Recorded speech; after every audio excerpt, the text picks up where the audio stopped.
me invitaron el día de hoy para platicar y comentar un poco acerca de pues, el documento que da origen al modelo Xochimilco, a la unidad Xochimilco de la UAM, al que hoy conocemos como el Sistema de Educación Modular.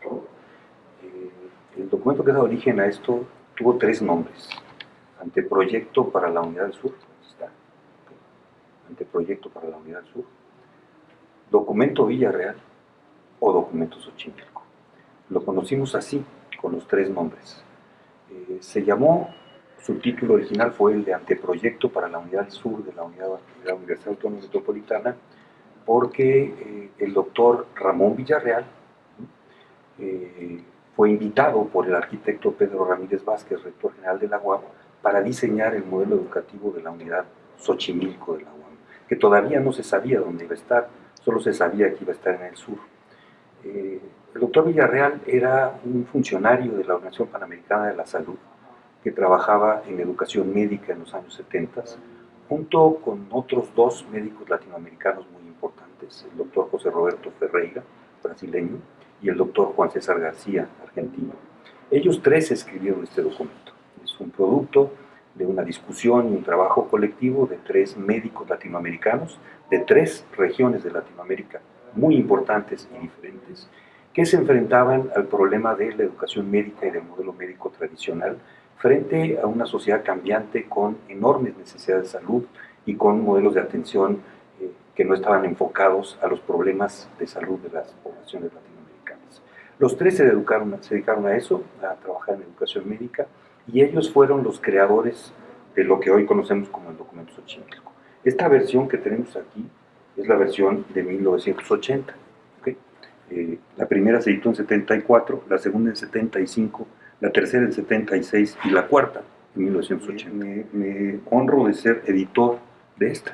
¿Okay? La del 80 me tocó reeditarla a mí porque el documento ya no existía, y entonces sacamos esta cuarta edición porque este era el material con el que recibíamos a los estudiantes en el tronco interdivisional y a las nuevas profesoras y profesores cuando ingresaban a la universidad. Entonces lo editamos de nuevo para volverlo a tener para la disposición de todos. Inicia con la carta en la que el doctor Villarreal le presenta al arquitecto Pedro Ramírez Vázquez, ¿no?, el anteproyecto para la creación de la unidad del sur. ¿Okay? ¿No? Y en esta carta el doctor Villarreal destaca tres cosas, básicamente. Una, el carácter de una propuesta interdisciplinaria, ¿no?, para la educación y para el desarrollo de la investigación, al mismo tiempo de una propuesta que va a tener todo el tiempo a lo largo de la formación de los estudiantes un carácter transdisciplinario.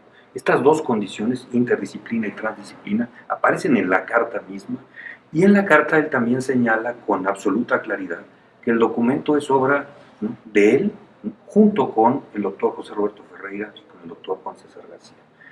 Sobre estos tres personajes me gustaría decir algo más, ¿no? Ramón Villarreal fue nuestro primer rector. Este documento se entregó el 1 de junio de 1974 al arquitecto Pedro Ramírez Vázquez, y el 1 de julio el doctor Villarreal fue nombrado rector de la Universidad Xochimilco. ¿Okay? Esa es la distancia entre la entrega del anteproyecto y el nombramiento como rector de la unidad. Los doctores José Roberto Ferreira y Juan César García se devolvieron a la OPS, no permanecieron en la unidad y vinieron frecuentemente durante los primeros años de vida de la institución para participar en seminarios de desarrollo curricular, en seminarios de formación de profesores o en algunas discusiones o conferencias alrededor del origen del documento, del objeto de transformación mismo, ¿no?, y de la propuesta de diseño curricular de la Unidad Xochimilco de la UAM. Yo tuve la fortuna de entrar a la universidad cuando el doctor Ramón Villarreal todavía era rector de la unidad. Tuve la fortuna de trabajar con él en algunas reuniones para discutir algunos asuntos de diseño curricular o de formación de profesores. Tuve la fortuna de conocer a José Roberto Ferreira, de estar con él en por lo menos 2 seminarios de formación docente, y tuve el enorme gusto, y lo digo así, de conocer a Juan César García, un argentino médico, luchador por una educación social y con contenido social, ¿no? Cuando José Roberto Ferreira nos hablaba del objeto de transformación, nos hablaba de Piaget. Era un piagetiano serio, riguroso, ¿no?, formado en la epistemología genética de Jean Piaget, y es de algún modo el creador o el que trae el concepto objeto de transformación ¿no?, de la epistemología genética piagetiana hacia el documento Xochimilco. Pero adentro del documento tiene otra condición u otra característica adicional, que es la de Juan César García. Juan César García era un médico comprometido con una enseñanza médica al servicio de las necesidades de la sociedad, al servicio de la búsqueda de la justicia y la igualdad social, y por lo tanto romper con los modelos médicos hegemónicos de una medicina piramidal. Él creía que desde la enseñanza médica misma se podía trabajar en la enseñanza de la atención primaria y de la formación de recursos en, digamos, el contenido popular de la salud, ¿no? Y para él el objeto de transformación se acercaba más a la necesidad de transformar la sociedad en la que vivimos. Aunque reconocía que el origen era origen de la epistemología genética piagetiana, él le agregó esta otra condición, ¿no?, de que aquella transformación que buscábamos era la transformación social, la transformación del estudiante y la transformación de la propia sociedad en la que vivíamos. Estas dos condiciones están en el documento, y están en una tensión permanente en todos los diseños curriculares que hemos hecho a lo largo de la vida. No tengo ninguna duda de ello, porque traemos esas dos búsquedas, ¿no?, una búsqueda de transformación social y una búsqueda, ¿no?, de, digamos, de construcción cognitiva. Las dos están metidas y son indisolubles del documento. ¿Qué tiene el documento que nosotros le podemos encontrar hoy? O sea, ¿qué nos sigue diciendo hoy el documento Xochimilco? Yo señalaría tres rupturas que están aquí. Y digo rupturas porque ellos nos traen el concepto de ruptura, que no es de la epistemología de Piaget, es de Bachelard. Sin embargo, aquí dicen que van a romper con la enseñanza tradicional por disciplinas, ¿no?, y nos introducen en otra epistemología, que es la epistemología bachelardiana, ¿no?, y la traen al documento Xochimilco y nos obligan a leer a Bachelard, a quienes llegamos aquí, y a trabajar alrededor del racionalismo francés, ¿no?, y de toda esta corriente epistemológica. Ellos dicen que hay ruptura, y a mí me parece que el documento nos ofrece tres rupturas. La primera tiene que ver con algo que en el campo de la educación, de la pedagogía, se ha llamado la organización de los contenidos curriculares. Evidentemente el documento Xochimilco plantea una ruptura en la forma tradicional de organizar los contenidos de la docencia. Es decir, plantea romper con la estructura por las disciplinas, y lo plantea así: romper con la estructura clásica de la enseñanza por disciplinas, a partir de crear unidades de enseñanza-aprendizaje alrededor de un objeto o de un interrogante sobre el mismo. Esta es la función primaria, o la ruptura primaria que encontramos en el documento Xochimilco. En lugar de hacer una enseñanza por disciplinas de lo básico a lo aplicado, ¿no?, buscar organizar los contenidos curriculares a partir de un objeto y de una interrogante sobre el mismo. Este objeto además tiene que tener una condición social, tiene que estar vinculado a una realidad social inmediata, específica. Esa es la primera ruptura que yo encuentro en el documento Xochimilco. La segunda que encuentro en el documento Xochimilco es la de suponer que en el proceso de enseñanza-aprendizaje hay que reunir al menos dos elementos centrales. Uno, el que tiene que ver con recuperar la hermenéutica de la investigación científica como recurso didáctico para que los alumnos construyan sus propios conocimientos a través de un proceso de recreación de una investigación, ¿no?, ordenando contenidos científicos, metodológicos y técnicos, ¿no?, en un proceso de investigación. Esa es otra ruptura. Romper con el lugar convencional y tradicional del profesor como el que imparte conocimientos, el que imparte la clase, el que transmite el conocimiento, y meter esta condición de que es el sujeto el que construye el conocimiento, y que por lo tanto el sujeto del aprendizaje, ¿no?, es el núcleo central de los procesos educativos de la Unidad Xochimilco. Y ese sujeto del aprendizaje va a trabajar de la misma forma como la ciencia ha producido sus conocimientos, mediante procesos de investigación científica, usando la misma hermenéutica, las mismas herramientas. Esa es la segunda ruptura. Esa es la segunda. O sea, la primera, cómo organizamos los contenidos; la segunda, cómo hacemos la docencia. Cómo hacemos la docencia, cómo hacemos la enseñanza y el aprendizaje. Y la tercera, vincular la teoría y la práctica, ¿no? Romper con esta condición de que primero vienen las ciencias básicas, luego vienen los conocimientos metodológicos y al final vienen los conocimientos aplicados. Y desde el primer trimestre buscar que los estudiantes estén involucrados en el uso de estas tres condiciones, ¿no?, de la condición que tiene que ver con los recursos conceptuales, teóricos, básicos de la ciencia, con los conceptos centrales de una disciplina científica, pero al mismo tiempo también con las herramientas técnicas y metodológicas para la aproximación a los problemas, para la construcción de protocolos y para la posible intervención en la realidad social, uniendo la teoría con la práctica. Esta me parece que es la tercera gran ruptura presente en el documento Xochimilco. Creo que son las tres cosas que están ahí, ¿no? Las tres, además, tienen este eje de lo social absolutamente intercalado, ¿no? No es posible pensar en una enseñanza sin lo social. El propio doctor Villarreal le explica en la carta al arquitecto Pedro Ramírez Vázquez, ¿no?, que la propuesta para la creación de la Unidad del Sur, ¿no?, tiene esta condición de reconocer que la educación tiene que tener un compromiso social.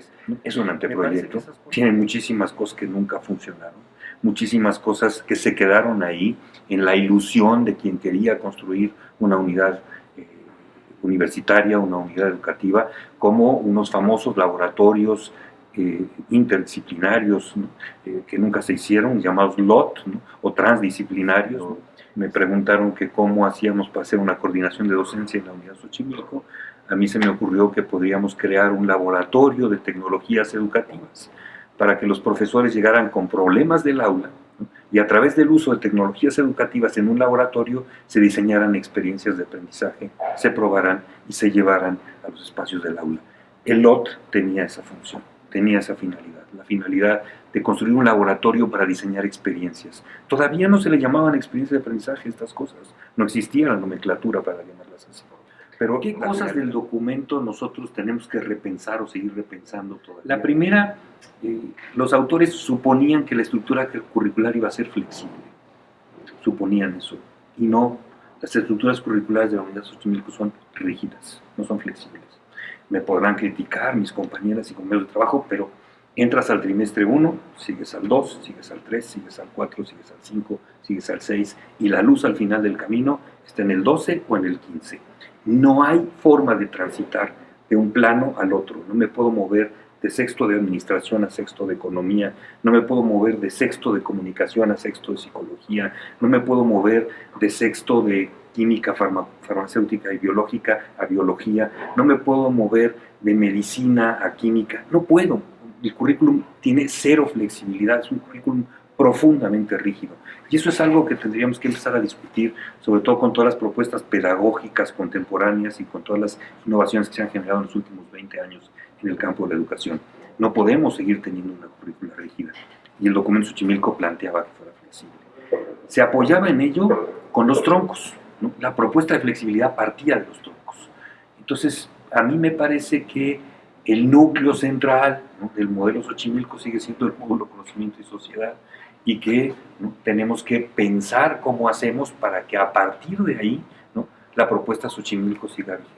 Cómo hacemos que sea el núcleo central, el tronco fundamental, ¿no?, de los diseños curriculares de la institución, ¿no?, de los planes y programas de estudio, de la planeación educativa, de la formación de profesores y del diseño de experiencias educativas que nos permitan transitar hacia, pues, modelos cada vez más lúdicos, más creativos. Hoy en día tenemos estudiantes muy distintos a los que tuvimos. Yo estoy un poco cansado de escuchar día a día que nuestros alumnos no saben citar en el sistema APA, que nuestros estudiantes no tienen una buena formación conceptual, que no saben escribir argumentos lógicos, ¿no? Cuando a mí me parece que a lo largo de la historia esa ha sido nuestra labor, enseñarles, ¿no?, a producir esas estructuras, ¿no?, enseñarles a escribir, ¿no?, dentro de los campos profesionales en los que se están formando, y enseñarles a utilizar las herramientas propias de la ciencia para poder avanzar en la construcción de sus conocimientos. Entonces no es algo con lo que se llegue a la universidad, es algo que se adquiere, es algo que se construye, ¿no?, en el desarrollo propio, ¿no?, y en la trayectoria propia de los estudiantes por la currícula.